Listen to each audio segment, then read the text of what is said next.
Okay, so in the last class में हमने basically समझा था द कंसेप्ट ऑफ लाइफ.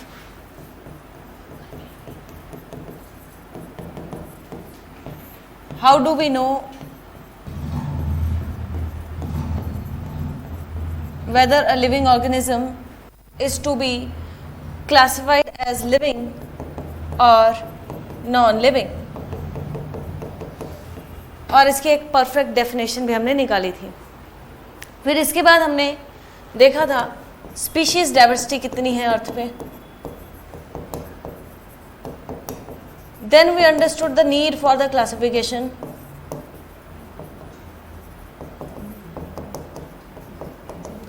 कि इतनी स्पीशीज डाइवर्सिटी को स्टडी करना जो है it is not feasible, so that's why we need to classify the living organisms. So today we are going to cover rest of the topics. तो सबसे पहले today we are going to start with, last time classification का सिर्फ मैंने एक introduction दिया था आपको, ठीक है, कि क्लासिफिकेशन क्या है. Basis of that is it is grouping of organisms on the basis of some similarities और दैट इज द डिफरेंसेस. ठीक है. Then today we are going to start with the types of classification, taxonomy, systematics, contribution of Linnaeus to the that is classification, and hierarchy of classification and taxonomical aids. So we'll start with types of classification.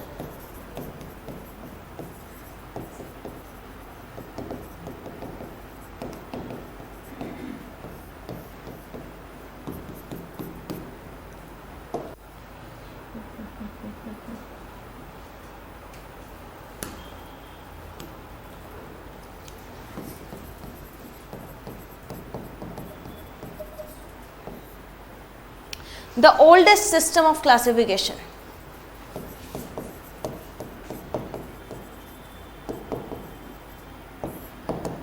Actually यहाँ पे कोई system ही नहीं हुआ करता था. तो जब scientific studies organisms को लेकर के स्टार्ट हुई थी ना, तो क्लासिफिकेशन देखो उस जमाने में किस तरीके से हुआ करती होगी. तो जैसे कि सोयाबीन है या फिर ग्राउंडनट है, इनको एक तरीके के प्लांट्स में रखा जाता था, एक कैटेगरी में, क्योंकि इनका एक कॉमन फीचर है, that is they produce oil. तो these are oil yielding plants. तो earlier you can see the classification system was based upon the uses. क्या यहाँ पे कोई बिल्कुल एक टेक्निकल क्लासिफिकेशन सिस्टम यूज़ किया गया? नहीं. ये सिंपल यूजेस के बेस पे होता था कि भाई ये पौधे हैं जिनसे कि ऑयल यील्ड होता है, तो इनको हमने ऑयल यील्डेड प्लांट्स की कैटेगरी में रख दिया. ठीक है. इसमें कोई मॉर्फोलॉजी एनाटॉमी की कंसिडरेशन नहीं की गई है. So the earliest system of classification was based upon the uses. ठीक है. जैसे कि I'll take another example, cotton, ठीक है, सिल्क, इन पौधों को एक कैटेगरी में रखा गया. क्यों? Because they are all fibre yielding plants. तो they were kept in the category of fibre yielding plants. तो here we are just simply classifying the organisms on the basis of their use. There is no technical basis, there is no the consideration of morphology is not there. Features of stem, root, they are not being considered here. So this was the conventional method. Then came the artificial system of classification.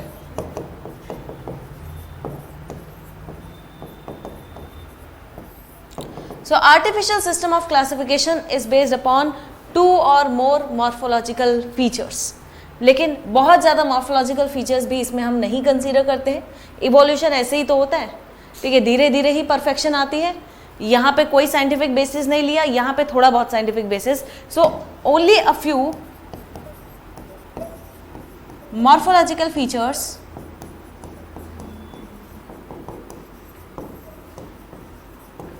considered for the classification. And artificial system of classification में एक बहुत ही अहम contribution दिया है किसने?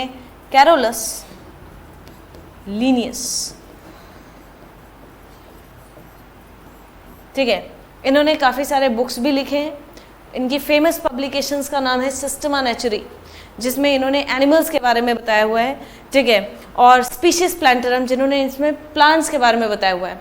He is the God of nomenclature, ठीक है, father of taxonomy भी। तो अभी इसके कंट्रीब्यूशन के बारे में हम पढ़ेंगे। Third, natural system of classification. Natural system of classification में many morphological characters are considered.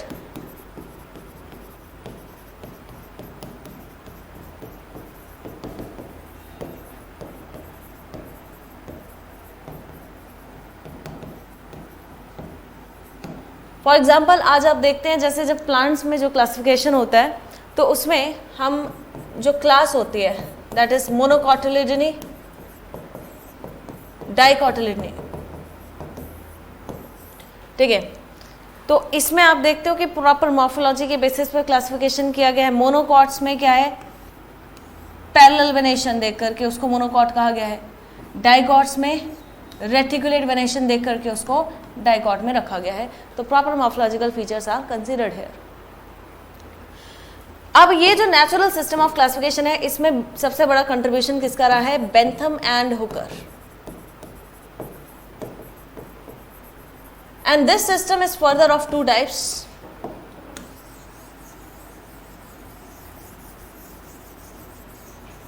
This system is further of two types.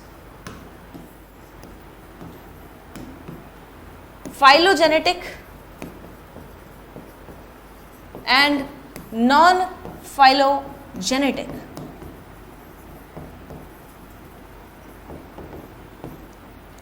Non-phylogenetic system of classification में though you are considering the morphological features but you are not considering the evolutionary relationships between the organisms.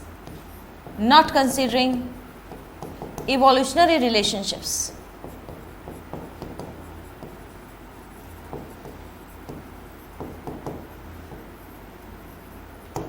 While in the phylogenetic system of classification we consider the phylogenetic relations. And let me give you the example. In the system of classification in the plants, ठीक है, plant kingdom में जो आप classification पढ़ते हैं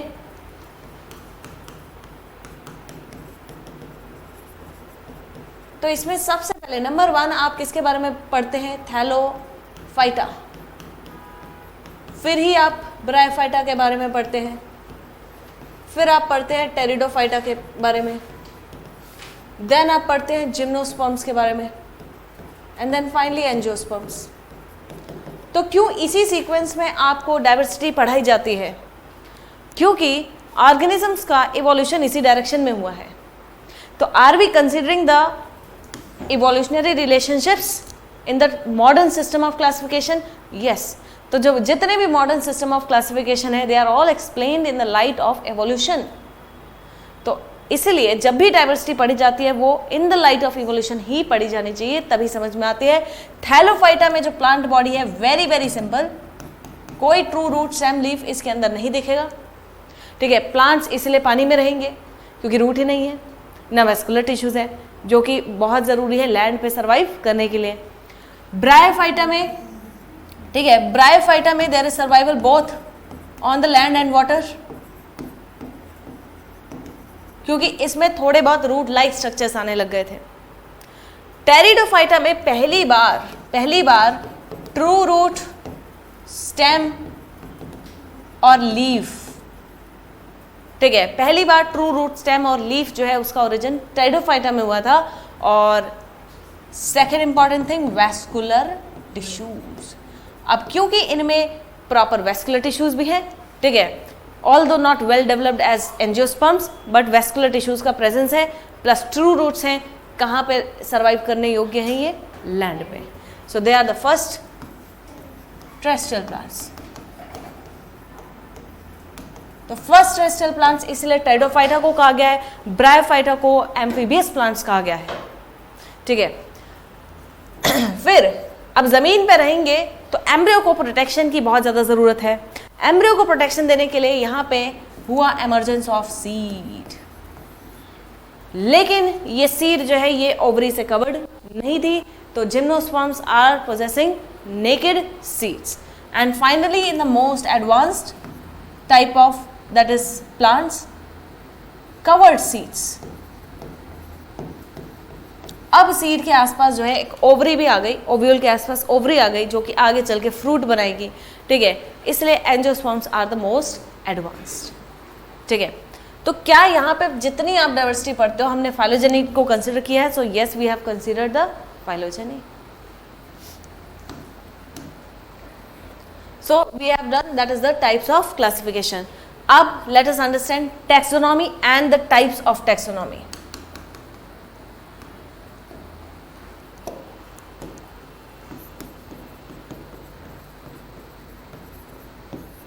तो classification के साथ सिस्टम और जोड़ दो, बन जाएगा टैक्सोनॉमी. ठीक है, तो systematic grouping of living organisms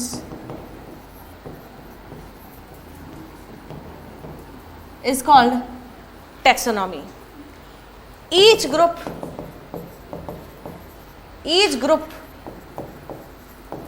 is called a taxa.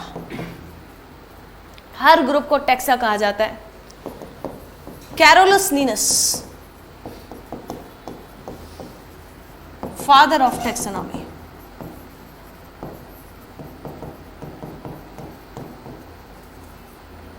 In the last class, we did the steps of taxonomy, steps of taxonomical classification.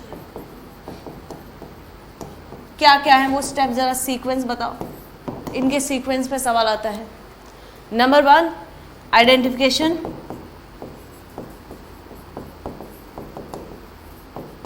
आपने आइडेंटिफाई किया भाई प्लांट, एनिमल है, माइक्रोब है, क्या है.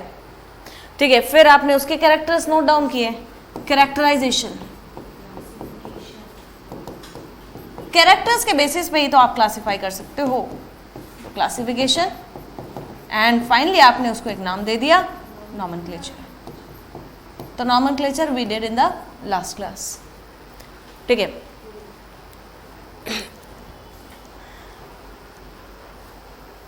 Types of taxonomy.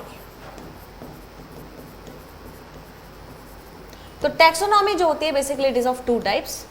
One is the cytotaxonomy and another is the chemotaxonomy. सबसे ज़्यादा confusing चीज, और इसी के डिफरेंस पे क्वेश्चन आता है. What is the difference between cytotaxonomy and chemotaxonomy? हाँ, तो साइटो में सेल से जुड़ी चीजों की हम बात कर रहे हैं, cell related, like chromosome number,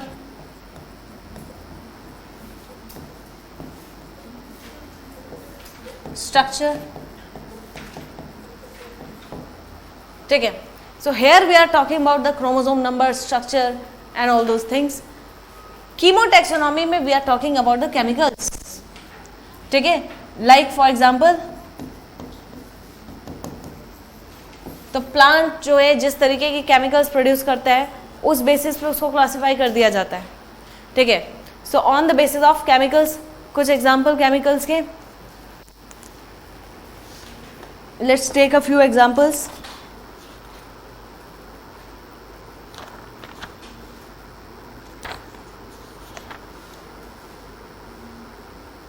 not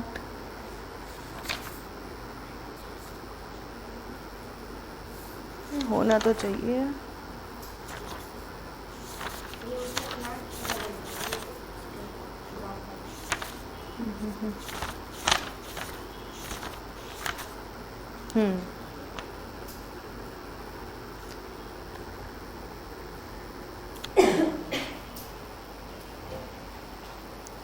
ठीक है, तो केमिकल्स लाइक रेजिन्स, ठीक है, पॉइजन्स, जो भी प्लांट्स प्रोड्यूस करते हैं उसके बेसिस पे इसको जब हम क्लासिफाई करते हैं, so that is called the कीमोटैक्सोनॉमी. तो दोनों के बीच में आपको डिफरेंस पता होना चाहिए.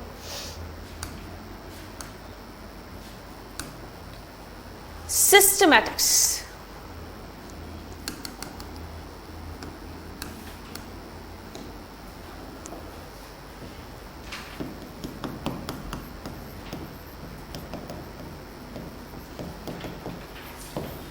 Now systematic is another important term that is associated with the classification of living organisms. ठीक है, systematics का मतलब क्या होता है, यहाँ पे आप क्लासिफिकेशन कर रहे हो while considering the phylogenetic relations. जो modern system of classification है वो systematics ही है. ठीक है, so classification of living organisms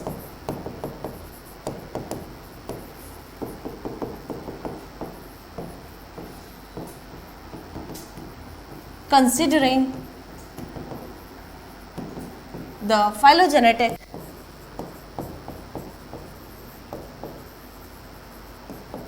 relationships.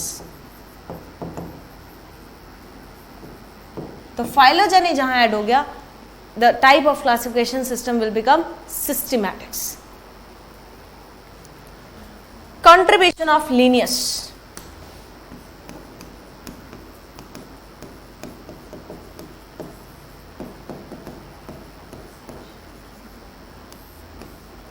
तो first of all he is the father of taxonomy,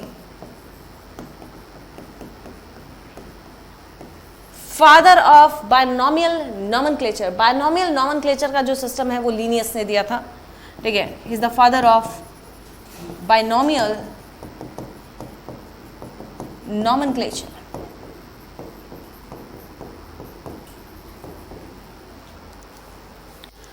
Publications, important publications of Linnaeus: Systema Naturae, in which he has given information about all the animals. तो याद रखना कौन सी publication में animals के बारे में बताया गया है और कौन सी वाली में प्लांट्स के बारे में बताया गया। Another important publication, Species Plantarum.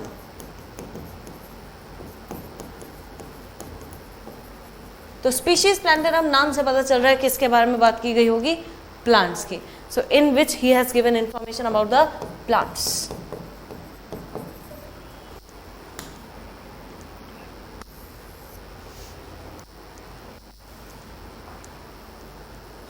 Artificial system of classification.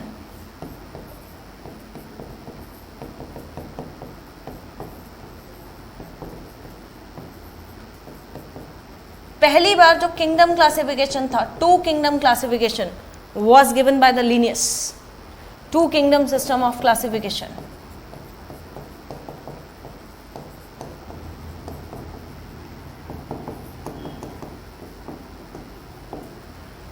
So this is the contribution of Linnaeus. ठीक है, that's why he is called the father of taxonomy.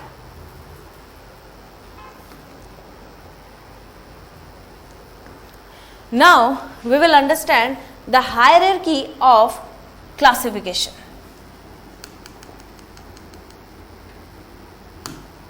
अब ये सबसे इंपॉर्टेंट पार्ट है इस चैप्टर का, टैक्सोनॉमिकल हायरार्की।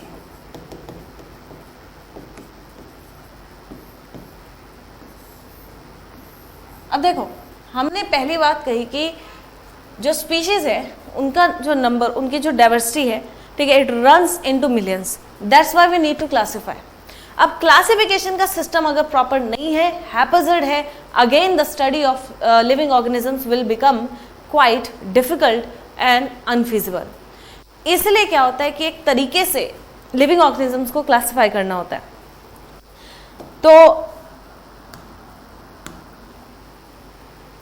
अगर आप इस दुनिया में जितने भी प्लांट्स एनिमल्स हैं उनको इस तरीके से क्लासिफाई करो कि सबसे पहले आपने एक ब्रॉड कैटेगरी ली, ठीक है, फिर जिनमें कॉमन फीचर्स थे उनको ग्रुप कर दिया, फिर उनमें भी आपस में जिसमें ज़्यादा सिमिलरिटीज़ थी उनको ग्रुप कर दिया, उनमें आपस में जिसमें ज़्यादा सिमिलरिटीज़ थी, इस तरीके से जो है क्या होता है, एक हायरार्की बन जाती है। तो टैक्सोनॉमिकल हायरार्की में सबसे ऊपर कौन आता है, किंगडम। तो इसके लिए एक ये शॉर्ट फॉर्म है, कीप पॉट क्लीन और फैमिली गेट सिक। जिसको इसको याद करने में डिफिकल्टी आती है तो ये निमोनिक आप यूज कर सकते हैं, कीप पॉट क्लीन और family get sick. So K for kingdom, P for phylum, C for class, O for order, family for family, get for genus and species. तो ये हमारी क्या बन गई? Taxonomical hierarchy. So I will explain you this, that is simply with the help of examples. So I am taking the examples from the animal world. अब जैसे कि क्या होता है, किंगडम होता है सबसे बड़ा. इसमें क्या है कि सारे हमने जो है लिविंग ऑर्गेनिज्म जितने भी यूनिसेलुलर थे, जिनके पास भी न्यूक्लियस नहीं था, उनको मोनेरा में रख दिया.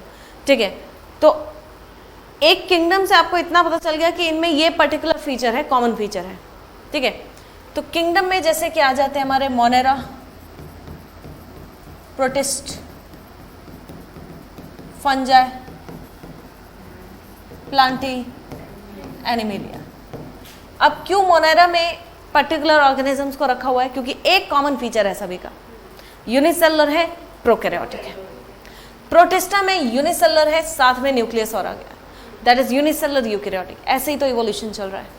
पहले ऑर्गेनिज्म सिंपल सेल होते थे, उनमें फिर न्यूक्लियस आ गए, वो प्रोटिस्टा में रख दिए गए. फिर मल्टी सेलुलर ऑर्गेनिजम्स को, वो भी हेट्रोट्रोपिक मोड ऑफ न्यूट्रिशन वालों को फंजाई में रख दिया. फिर अपना खाना बनाने वालों को, खुद बनाने वालों को प्लांटी में रख दिया. और ultimately that is animalia, holozoic mode of nutrition वालों को, हेट्रोट्रोपिक मोड ऑफ न्यूट्रिशन वालों को, मल्टी सेलुलर ऑर्गेनिजम्स को हमने एनिमेलिया में रख दिया. ठीक है, तो I am taking the example of kingdom animalia. तो यहाँ से हम हायरार्की समझेंगे. ये सारी चीज़ें we will understand in the biological classification in detail. अब एनिमेलिया से हमें इतना समझ में आ रहा है. क्या समझ में आ रहा है? ठीक है, कि कुछ ब्रॉड फीचर्स हैं जो कि कॉमन है सभी एनिमल्स के अंदर. सबसे पहला दैट इज मल्टीसेलुलर. ठीक है, then body is complex. Unicellular से काफी ज्यादा कॉम्प्लेक्स होगी बॉडी. ठीक है, then mode of nutrition must be holozoic mode of nutrition. Cell structure सभी में कैसा होगा? वॉल की एब्सेंस होगी, cell wall must be absent. ठीक है, तो ये सारी कॉमन चीजें पता चल रही है. ये सभी चीजें जो पोजेस कर रहा है उसको हमने एनिमेलिया में रख दिया. अब इसमें तो बहुत लोग आ जाएंगे एनिमेलिया में, तो इसको फर्दर क्लासिफाई करना जरूरी है.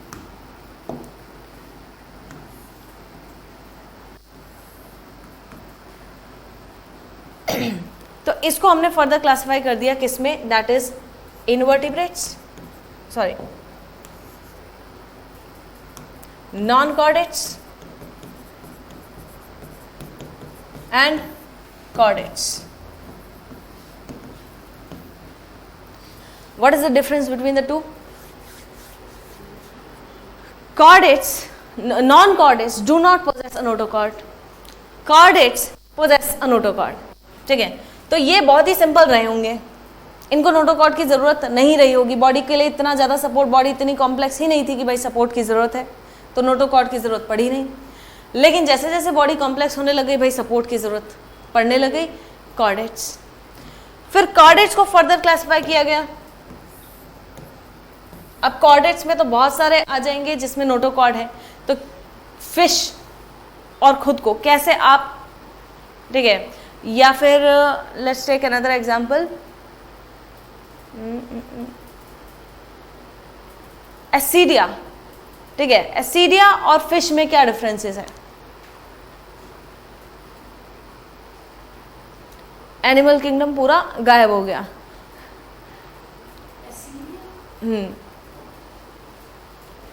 पहली बार नाम सुना होगा ना. ठीक है, ट्यूनिकेट्स, थोड़ा इससे याद करो. Tunicates, vertebrates and invertebrates. ठीक है, क्लास. अब इसमें देखो कॉर्डेट्स में फर्दर बहुत सारी क्लासेस आती है. ठीक है, अब यहाँ पे मैं बात कर रही हूँ सबसे पहले जैसे कि पाइसिस, ठीक है, फिर आपका एम्फीबिया क्लास,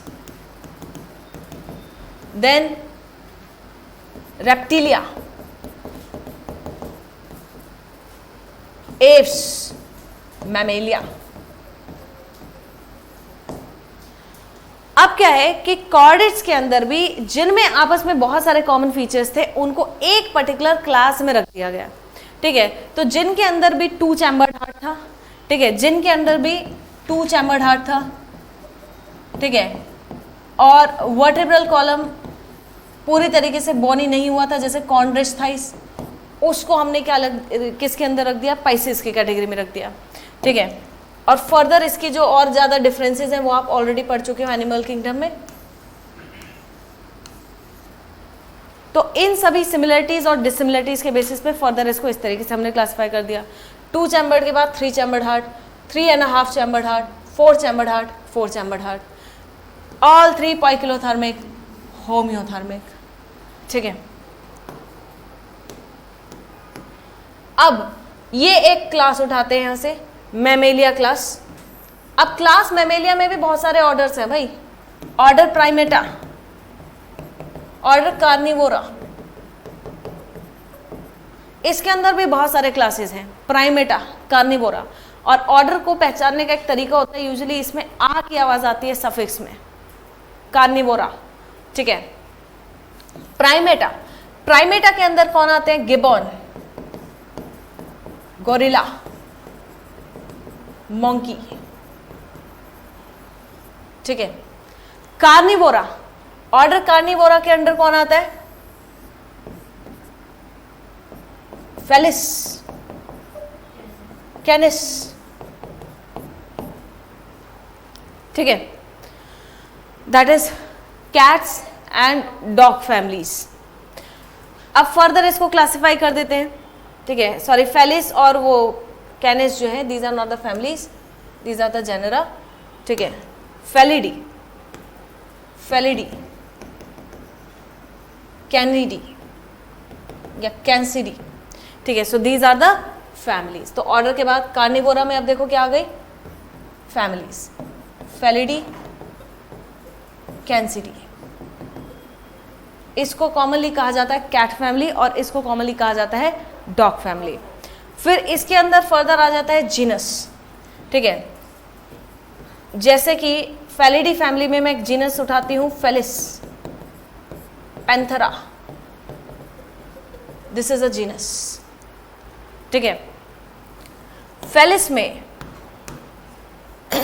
यूजुअली जो कैट्स होती है, ठीक है, they are kept under felis.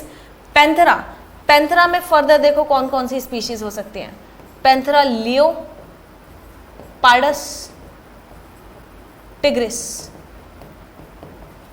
Panthera leo का मतलब होता है लायन, पैंथरा पार्डस लेपर्ड और tigris tiger.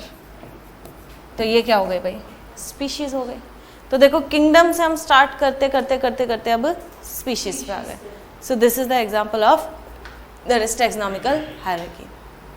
Now a few important tables are given in the NCERT, ठीक है, वो आपको बहुत, you have to learn them by heart, ठीक है।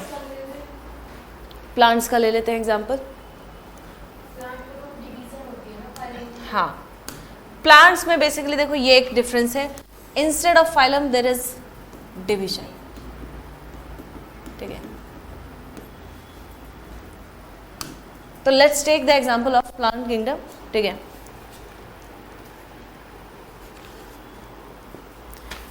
तो जैसे हम ले लेते हैं वीट का example,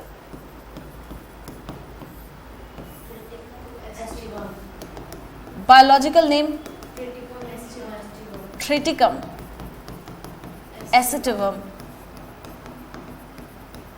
this is the species name and the genus, ठीक है।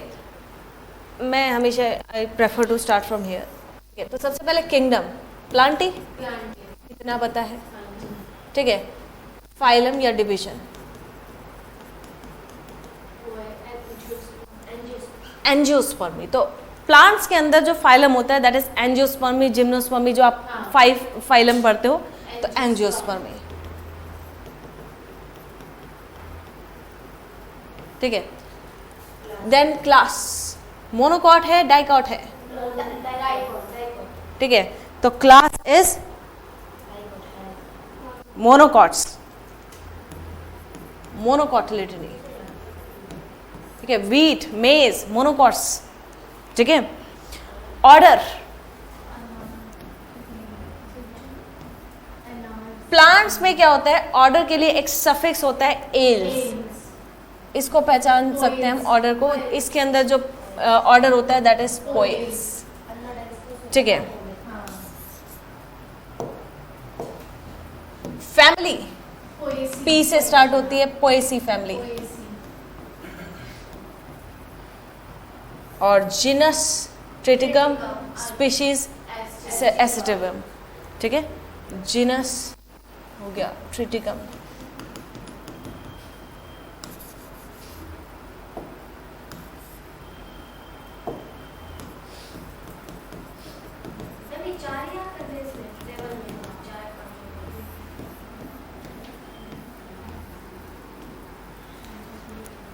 हाँ, ये ठीक है.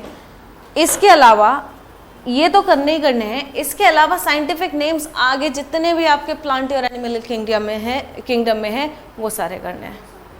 ठीक है, तो उसको तो रिवाइज करना ही पड़ेगा, वो यूनिट ही ऐसा है. अपनी बात कर लेते हैं ह्यूमन की. ठीक है, तो किंगडम एनिमेलिया. अच्छा, मैमेलिया किंगडम. ठीक है. Phylum Chordata. ठीक है. क्लास मैमेलिया, अभी पढ़ा है भाई सब कुछ. मैमेलिया में कौन से ऑर्डर में आते हो, प्राइमेटो में, कार्निवोरा में? प्राइमेटा में आते हो. फैमिली में होमिनिडी. ठीक है. Genus homo. Species subspecies sapiens. So we are homo sapiens sapiens, क्योंकि इसमें भी सब स्पीशीज होती है. ठीक है, तो सब स्पीशीज जो होती है जैसे कि नियंडरथलिस होती है एक. ठीक है, वी आर नॉट नियंडरथलिस, हमारी जो है वो सेपियंस है. ठीक है. Let's take an example of invertebrate या नॉन कॉर्डेट का एग्जांपल लेते हैं. Let's take the example of house fly, मक्खी. Kingdom Animalia. ठीक है. Phylum Arthropoda. ठीक है. Insecta. Order Diptera. Diptera order के अंदर बेसिकली वो सभी आर्थ्रोपोड्स आते हैं जो कि फ्लाई कर सकते हैं, विंग पोजेस करने वाले डिप्टेरा के अंदर आते हैं. मॉस्किटो भी डिप्टेरा के अंदर आता है. ठीक है. फैमिली मस्किडी. जीनस मस्का. और स्पीशीज डोमेस्टिका. ठीक है. देखो, जूलॉजी बेसिकली जब हम पढ़ते हैं तो एक किसी भी एनिमल की इंट्रोडक्शन इसी तरीके से देनी होती है, KPCO FGS. ठीक है, इसी तरीके से देनी होती है. बट आपको क्या है कि किस तरीके से एग्जाम्पल्स याद करने हैं वो आपको फाइलम वाइज करने हैं. आपको जैसे कि कॉकरोच है तो हाँ, कॉकरोच क्योंकि आपके सिलेबस में है तो उसका पूरा याद करना है. ठीक है.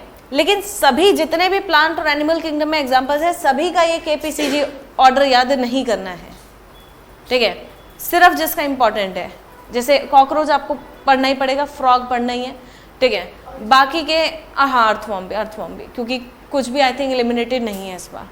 हमारे टाइम में नहीं था अर्थवॉर्म, अब है. ठीक है, इस साल तुम पेपर दे रहे हो इसलिए है. ठीक है. पिछली बार नहीं सब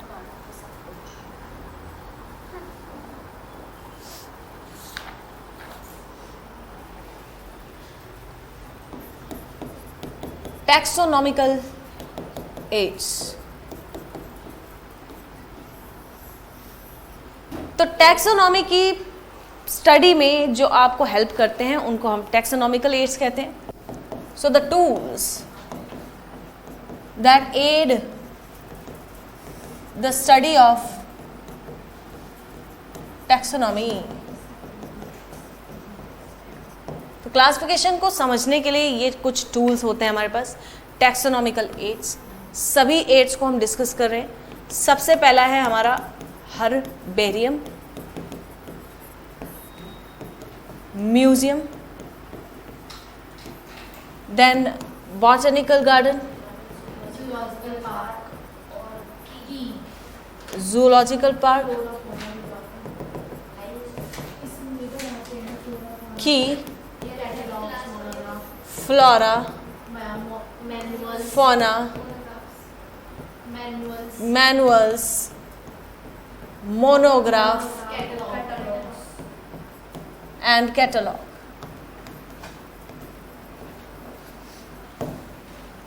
तो let's understand the differences between them.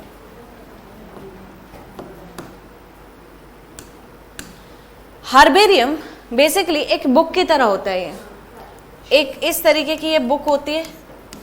Standard size इसकी जो शीट होती है उसका ये होता है, standard size of the herbarium sheet 11.5 by 16.5 inches.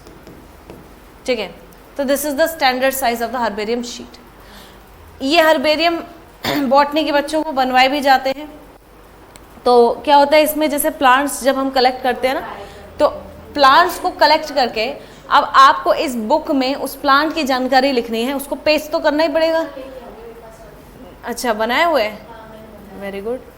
तो ये कोई एक प्लांट है, ये मैंने कलेक्ट करके, अब कलेक्ट करके आप इसमें क्या होता है, कभी कभी हम कुछ प्रिजर्वेटिव भी डाल देते हैं ताकि ख़राब ना हो। ठीक है, नहीं तो इसको प्रॉपरली क्या होता है ना, इसकी जितना भी मॉइस्चर है वो सारा सोख लेते हैं, तब इसको यहाँ पे प्रेस करके पेस्ट कर देते हैं।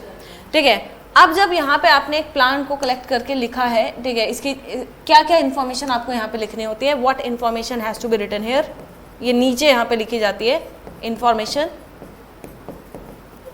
तो क्या क्या लिखोगे भाई, that is name, place, date of collection, कहाँ से कलेक्ट किया है, कब कलेक्ट किया है, कौन सी तारीख को कलेक्ट किया है, कौन सी जगह से कलेक्ट किया है।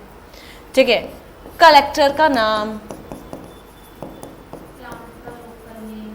प्लांट की जानकारी, प्लांट का बोटानिकल नेम, जो बायोलॉजिकल नेम होता है, sorry biological name, local name, जिससे कि पता चलता है कि हाँ भाई यहाँ से प्लांट को कलेक्ट किया गया है। ये सारी जानकारी इसमें मेंशन होनी ज़रूरी होती है। म्यूजियम, अच्छा एक और चीज़, हर्बेरियम में जो शीट्स होती है उसको कैसे अरेंज किया जाता है, तो sheets are basically arranged according to the phylogeny. जैसे मान लो आपने एल्गी की कोई एक स्पीशीज को कलेक्ट करके पेस्ट किया तो आप पहले लगाओगे। ठीक है, एंजियोस्पर्मी की कोई स्पीशीज को कलेक्ट करके यहाँ पे पेस्ट किया उसकी किसी लीफ को, तो वो बाद में लगाओगे। ऑर्डर ऑफ हायरार्की, आप ऑर्डर ऑफ इवोल्यूशन के साथ ही चलोगे हमेशा। तो sheets are arranged in the order of phylogeny. तो sheets are arranged in the order of phylogeny. Museum, museum में dead living dead species of plants and animals, ठीक है, आर केप्ट। तो अगर डेड ऑर्गेनिजम्स को रख रहे हैं तो डेफिनेटली प्रिजर्वेटिव्स ऐड करेंगे। ठीक है, तो they are kept in preservatives. Fossils जो होते हैं एनिमल्स के, एनिमल्स को देखो प्रिजर्व करने का कुछ तरीके होते हैं। एक तो केरोसिन होता है यूजुअली उसको प्रिजर्व करने के लिए। ठीक है, आपकी लैब्स में भी होगा। ठीक है, तो जिनका साइज बड़ा होता है तो उनको हम करते हैं स्टफ। तो large size animals are usually stuffed, like tortoise भी हो गया। ठीक है, स्मॉल साइज एनिमल्स को हम क्या करते हैं, उनको कलेक्ट करके उनको मार देते हैं पहले तो, और फिर पिन कर देते हैं। ठीक है, तो collecting, killing, pinning.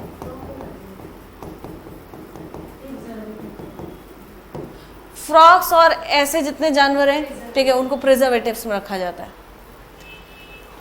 Botanical garden और जूलॉजिकल पार्क्स जो होते हैं, they are a part of, ये क्वेश्चन पूछा जाता है, एक्स सीतू कंजर्वेशन। जब हमें लगता है कि किसी जानवर या प्लांट को बहुत ज़्यादा खतरा है तो उसको हम एक बहुत ज़्यादा इन्हांस्ड प्रोटेक्शन में, जू जब आप जाते हो तो वहाँ पे काफ़ी ज़्यादा प्रोटेक्शन में एनिमल्स को रखा जाता है क्योंकि वो थ्रेटन होते हैं, ठीक है, आगे चल के उनके एक्सटेंशन की पॉसिबिलिटी है, इसलिए उनको उनके नेचुरल हैबिटेट से ले जा करके वहाँ शिफ्ट किया होता है, ठीक है। तो वो वाइल्ड लाइफ सेंचुरी की तरह नहीं होते जहाँ जानवर खुलेआम घूम रहे हैं। जूलॉजिकल पार्क और बोटेनिकल गार्डन्स में उनको प्रॉपर जो है प्रोटेक्शन दी जाती है।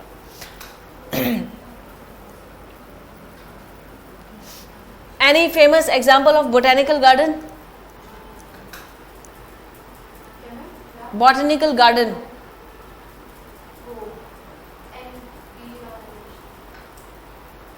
नेशनल बोटेनिक, वो तो रिसर्च इंस्टीट्यूट है, ठीक है। सबसे बड़ा कहाँ पे? Q in England, largest. एक वेस्ट बंगाल में भी है, ठीक है, हौरा में है तो एक, ठीक है, हाँ, Indian botanical garden that is in Howrah, ठीक है। और हाँ, NBRI that is Lucknow, NBRI Lucknow, ठीक है। की को थोड़ा सा समझते हैं अभी, इसको मैं अभी एक्सप्लेन करूंगी आपको। फ्लोरा क्या होता है कि जैसे आप कभी ठीक है, पेपर के बाद जाना, ठीक है, ये सरिस्का रिजर्व वगैरह कभी जाओगे तो वहाँ पे आपको क्या होता है ना, एक मैनुअल दिया जाता है। उस मैनुअल में क्या होता है, आसपास के जितने भी फ्लोरा एंड फौना है उसकी जानकारी होती है। तो इट इज़ बेसिकली द जानकारी, information about all the flora and fauna of a particular area of a region, ठीक है। तो उस मैनुअल में सारी जानकारी होती है। अब फ्लोरा और फौना का मतलब क्या है? फौना का मतलब क्या होता है? The distribution of the types of animals in a particular region. Flora की जब हम बात कर रहे हैं तो कौन कौन से प्लांट्स इस पर्टिकुलर इलाके में पाए जाते हैं, तो मैनुअल में इस चीज़ की जानकारी होती है। तो कभी विजिट करोगे रिजर्व्स वगैरह तो वहाँ पे आपको ये मैनुअल्स दिए जाते हैं कि ये टाइप की स्पीशीज, ये प्लांट्स मिलेंगी, ये एनिमल्स मिलेंगे आपको। मोनोग्राफ, मोनो का मतलब वन, तो इसमें सिर्फ एक पर्टिकुलर टैक्सॉन के बारे में ही बात की होती है। तो अगर आप मोनोग्राफ लोगे वहाँ से तो आपको सिर्फ एक टैक्सॉन की जानकारी मिलेगी उसमें। So it is the only about a single taxon. जैसे कि एक सिर्फ पैंथरा के बारे में पूरा बेस्ड है तो उसको मोनोग्राफ कहते हैं। कैटलॉग, कैटलॉग्स क्या होते हैं? बेसिकली ये बुक्स होती हैं जिसमें जितने भी हमारे टैक्सोनॉमिकल कंट्रीब्यूशंस जिन्होंने दिए हैं उन साइंटिस्ट के नाम लिखे जाते हैं, ठीक है। So name of the scientist, their contributions, their publications, तो वो होती है कैटलॉग्स। अब की को समझते हैं। की पे क्वेश्चन बहुत बारी पूछा जाता है।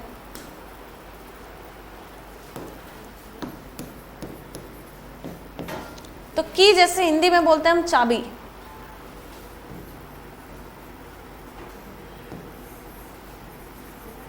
तो इसको की इसलिए कहा गया है क्योंकि it's a key for you to understand the about a particular living organism. Suppose कर लेते हैं आपके पास क्या है, एक प्लांट है, आपको उसको आइडेंटिफाई करना है। की will help you in this way. ये आपके पास एक कहीं से आप लीफ वगैरह कुछ उठा के लाए हो,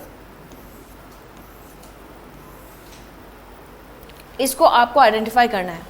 तो सबसे बढ़िया जो आपके पास एड अवेलेबल होगा इस समय दैट इज की।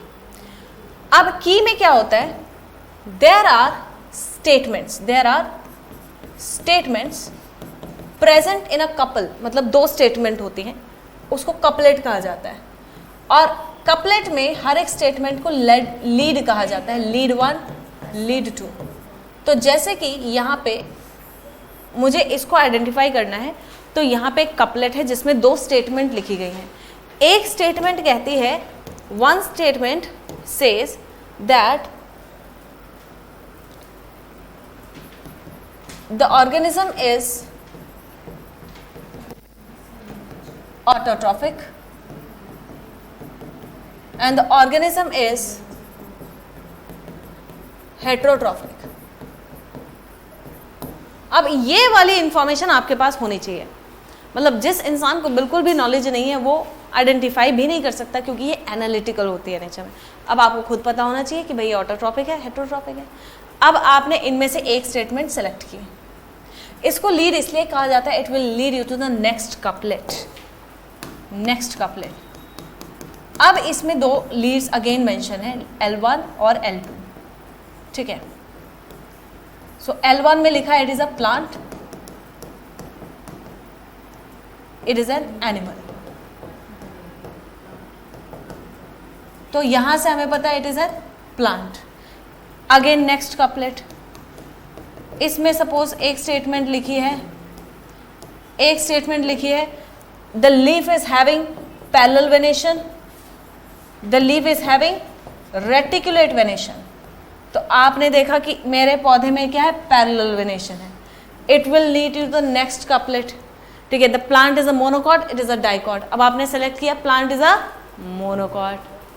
फिर इस तरीके से अल्टीमेटली आप पहुंचोगे इसकी स्पीशीज पे, ये कौन सा पौधा है. ठीक है. तो that's how it adds you in understanding the, ठीक है, स्पीशीज.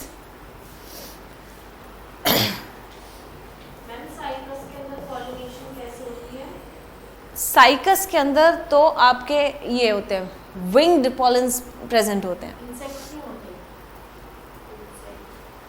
साइकस के अंदर ना विंग्ड पॉलन होते हैं, इसके अंदर एयर के थ्रू होती है.